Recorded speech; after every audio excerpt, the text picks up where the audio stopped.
Hey viewers, আসসালামু আলাইকুম। It's me উন্নত Tajin, welcome to my video. তো এখানে মানে সবচেয়ে সুন্দর যে বিষয়টা, মানে সবচেয়ে সুন্দর লাগে তখন দেখবেন আপনার কোয়েল পাখি বা মুরগি বা কবুতর যেটাই হোক দেখেন আপনার পাখি যখন ডিম দিছে তখন মানে এই মুহূর্তর আনন্দটা খুবই অসাধারণ। তো আজকে ওদের ডিম পুরো 4টা ডিম পারছে এখানে, 5টা কোয়েল পাখি। তো 5টার ভিতরে আমি 5টাই মেয়ে রাখছি, আমি ছেলে রাখিনি। আমি চাই যে ওরা ডিম পারুক, আমি ওদের থেকে ডিম সংগ্রহ করব, বাচ্চা নয়। তো আলহামদুলিল্লাহ খুব সুস্থ অ্যাক্টিভ আছে। তো 4টা পারতেছে, নতুন টাইম ইনশাল্লাহ।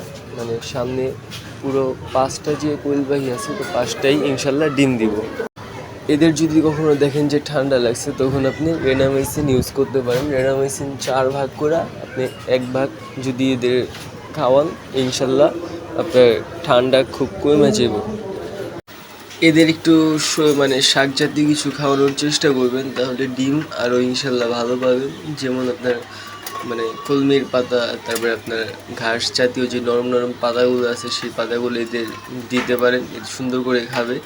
আর আমি কিন্তু এদের বিটল পোকা দিই, যদিও দেখতে খুব খারাপ লাগছে, কিন্তু বিটল পোকাতে তাদের প্রচুর পরিমাণে ভিটামিন।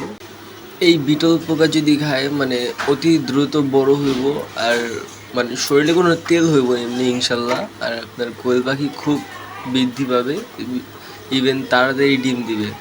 আপনারা দেখতে পারেন ট্রাই করে। যদিও এটা মানে খুব খারাপ দেখতে, মানে তারপর মানে পাখিদের জন্য এটা খুব মজাদার খাবার। আর দেওয়ার সাথে সাথে কিন্তু ওরা কয়েক মিনিটের মধ্যে শেষ করে দিব। বিটল পোকা কীভাবে চাষ করে এটা আপনি গুগল বা ইউটিউবে সার্চ দিলে আপনি দেখতে পারবেন, খুব সুন্দরভাবে ভিডিওগুলো পেয়ে যাবেন। তো এখান থেকে দেখলেই হয়। আর আপনারা যদি বলেন যে আমার কাছ থেকে শিখবেন, সো আমি বলতে পারবো, সমস্যা নেই, কিন্তু কমেন্ট করে বলতে হইব। ভিউয়ার্স, কোয়েল পাখিরও কিন্তু ভ্যাকসিন পাওয়া যায়, আপনারা কিন্তু ভ্যাকসিন ইউজ করতে পারেন। আরডিবি, রানীক্ষেতের যে ভ্যাকসিন আছে সেই ভ্যাকসিনটাও ইউজ করতে পারেন, বাট ওদের ভ্যাকসিন হলে ওদের খাওয়া দিতে হবে। তো ভ্যাকসিনের সম্পর্কে যদি জানতে চান সেটাও আমাকে বলতে পারেন, আমি আপনাদের বলবো। হ্যাঁ, আপনারা কখনো সাদা কোয়েল পাখি কিনবেন না, সাদা কোয়েল পাখি ডিম কম পারে যতটা আমি জানি।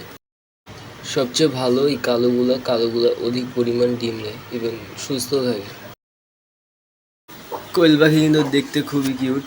আর এদের বেবি যদিও হয়, মানে এরা কিন্তু নিজের ডিম নিজে ফোটায় না, ওটা বন্য কোয়েল পাখি ফোটায়। বাট যেটা আপনার পোলট্রি কোয়েল পাখি সেটা ফোটায়, এরা নিজের ডিম নিজে ফোটানোর ক্ষমতা ওদের নেই। ওরা শুধু ডিম পারবো, আর আমি ওদের ডিম পাড়ার জন্যই নিয়েছি, যেহেতু এর জন্য এখানে কোনো ছেলে কোয়েল পাখি নেই। এর জন্য এখানে মানে 5টা আছে, 5টায় ডিম পারে। আর এই 5টার ডিম আপনার এখন 4টা ডিম পারে, মানে প্রতিদিন 4টা করে ডিম পাচ্ছি আলহামদুলিল্লাহ আমি। তো এতে আমি খুবই খুশি। আর বাকি যেগুলো আছে সেগুলো ডিম দিব।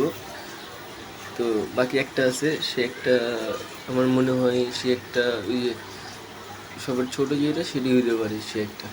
তো ছোট বললে ভুল, ও কিন্তু খুব ভারী হয়ে আসছে, তো ও ডিম দিয়ে দিব। এটা কিন্তু নতুন ডিম পাড়া ওদের শুরু। তো ইনশাল্লাহ খাবার দাবার সব কিছু যদি ম্যানেজমেন্ট সব কিছু যদি ভালোভাবে হয়, তাহলে ভালো ভালো ডিম পাবো ওদের কাছ থেকে ইনশাল্লাহ। আর ডিম আমি রাখি আপনার হাঁড়িতে, সেটা আগেও দেখছেন। হাঁড়িতে ডিম রাখলে ডিম ঠান্ডা থাকে, এখানে বালি আছে, বালির ভিতরে আমি ডিমগুলো রাখি। আর এখানে 4টা ডিম আছে, 4টা ডিম হলো আপনার আজকে পারছে যে 4টা ডিম, সে আজকের ডিম।